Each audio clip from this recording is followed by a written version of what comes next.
Jammer here today with my preview coverage for the single-player adventure content in Splatoon 2, where it takes place in Octo Canyon. First of all, just have to say thank you again, Nintendo, for this awesome opportunity. This product was provided by them, and I really want to thank them so much for this opportunity to be able to review this game. How the format of this video is going to be, just because I can only show off 5 minutes of in-game footage. So basically, it's going to be me talking, and with videos interlaced within this discussion, me talking about what I can talk about at least, and to give you guys even more information about this game. Obviously, there's going to be no spoilers throughout this entire video, because I mean, first of all, obviously can't do that. I don't want to spoil it for any of you either anyways. So you don't have to worry about any about that. It's really just going to be talking about just my experience with the first few worlds or so of the game, and just explaining some of the aspects of how they present the story mode here. So like I previously said, you're in Octo Canyon. After playing some time around just in the overall hub world, it's so just fantastic how Splatoon does it.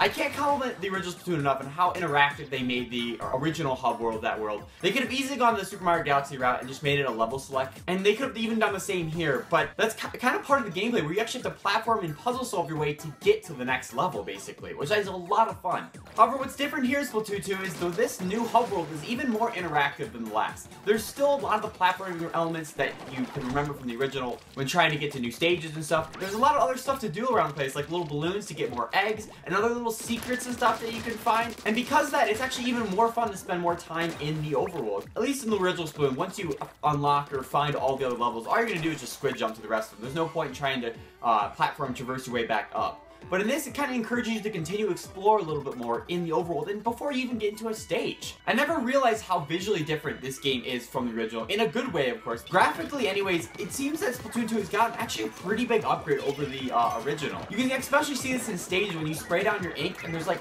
almost like a glittery pattern across the ground, and it like sparkles and reflects with the light. It's really impressive. It looks super cool. Anyways, let's talk about these stages. And for those who did play the original Splatoon, they're going to be very familiar, where it's obviously a lot of new and innovative different kind of platforming experiences, new elements and stuff like that. But it's very much in the same way, where the first few levels kind of just get you used to the game and get new players who are coming into Splatoon used to the controls and how this game is going to operate. You start off with the hero shot, which is basically like a splatter shot. What's different from the original anyways is your initial fire rate with your weapon is much slower than what it was in that game. And that's not really a bad thing, because it's not too difficult to upgrade that pretty quickly as you get along. I mean, this is just speculation, but I feel like they might have done it intentionally just so that if there are brand new players to Splatoon, first time players playing on the Switch here, and the lower fire rate and the easier difficulty of obviously the first few levels really can help the new players get really adjusted to the new motion controls of a shooting game that they may have not experienced before, and just get overall adjusted to how the game's going to play and how the physics operate. But if you're worried about difficulty ramping up, it sure does in this game, that's for sure.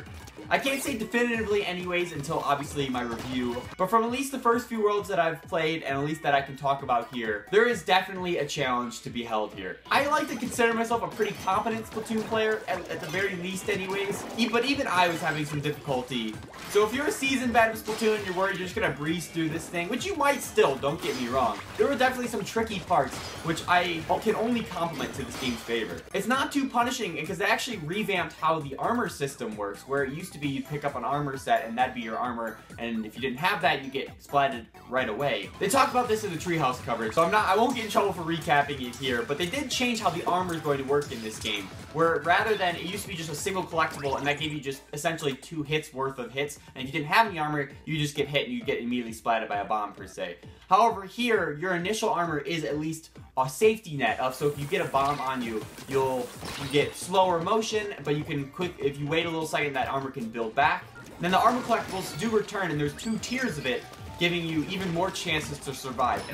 And you might think, oh, that might be too much or overkill of armor, but honestly, I really relied on this system, because it can get pretty difficult, in a good way, of course. I thought it was going to be kind of weird trying to navigate Octo Canyon here without the use of the gamepad to like jump around on the map, but it's actually pretty convenient using just the in-game menu to jump around to each discovered level that you've done already. In this stages, overall, there's even more to do, because there's even more collectibles, And you can play as different weapons, which is new to Splatoon 2. Now in the original anyways, you could only play as a hero shot all the way through. But in this game they introduced the Ammo Knights and Sheldon being able to help you out and let you test out and demo different weapons. Basically what happens is when you start a stage, Sheldon will come in and say, hey, I want you to test out this new weapon.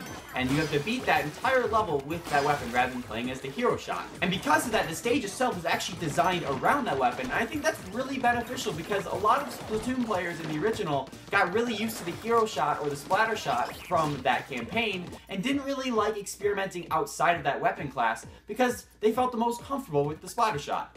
With this time around, the campaign kind of forces you in a way to at least experiment with the other weapon types to perhaps maybe learn a new favorite and learn some tips or tricks along with that weapon type.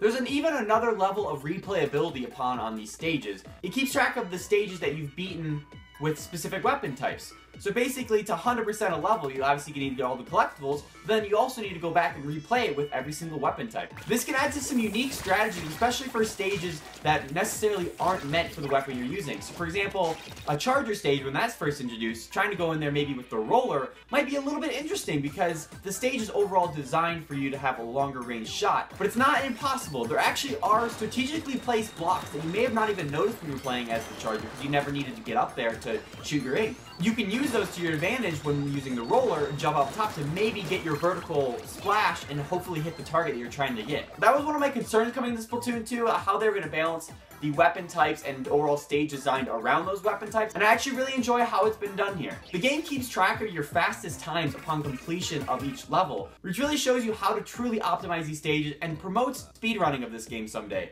I saw a few back in the day for the original Splatoon, but it wasn't that prominent. This game could be even more tailored for it, especially with the freedom of different weapon choices. I'd love to see these crazy optimized routes using different weapon types throughout each level to really traverse through the game at the quickest pace, especially because you can see those in-game times and see how fast you completed and really try to beat your own records. The eggs here, which is the currency to upgrade your hero shot in the original Splatoon, has a little bit more use this time around. Obviously you can still do the same and upgrade your power shot and your sub-weapons and stuff like that within the story mode. But because there are more weapon types, you can actually upgrade those as well, giving you even more incentive to keep replaying these levels and keep getting more eggs so then you can unlock better versions of all these weapons. I've had a ton of just laugh out loud moments when playing this game, just unexpected surprises, and the soundtrack is just fantastic. You've heard many of the themes probably through some of the trailers and stuff like that, of like the Octo Canyon song and stuff, and it always gets the blood pumping when that thing's going on. Another thing I did want to mention is I did mess around with the amiibo support. The only one I had the ability to actually play with was these two anyways. The original Inklings, the male and female versions. You've already seen what this has done through the trailer, direct, and E3 coverage, so I shouldn't get in trouble with this, but I just kind of want to explain a little bit more on my impression of it, and I really do like how it's incorporated. You can obviously take the pictures with them, like that it previously said, that you can take pictures around Inkopolis, which is kind of cute and fun, I guess. But what's nice is you can actually save loadouts to your amiibo. So you can set up maybe a weapon type that you like, certain type of gear for headgear, clothing, and shoes, and you can save that to the amiibo. So let's say you have one perfect setup you really like for using rollers, but let's say you've been messing around and playing with chargers recently, and it's like, oh, I want to swap over the roller real quick. All you have to do is just tap your amiibo on the controller real fast, and boom, now your settings are all back, and you have all your gear and your weapon equipped, which is really convenient. You can actually even save the sensitivity of your controls to the amiibo as well. So let's say when you're playing a Splat charger, you really like higher sensitivity on the camera stick anyways. So then maybe on your amiibo, you'll save that, but then when you go back to the roller, maybe you don't want that really fast camera movement because you won't necessarily need it.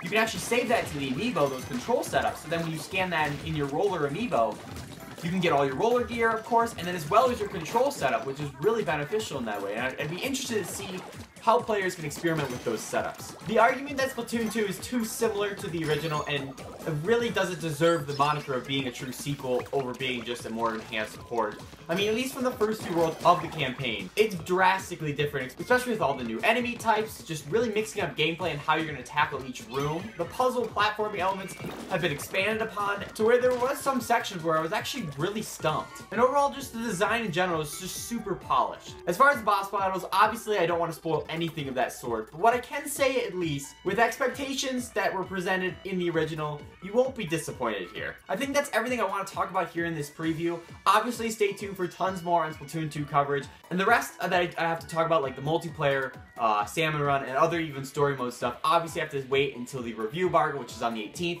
or when the game finally releases that following Friday on the 21st.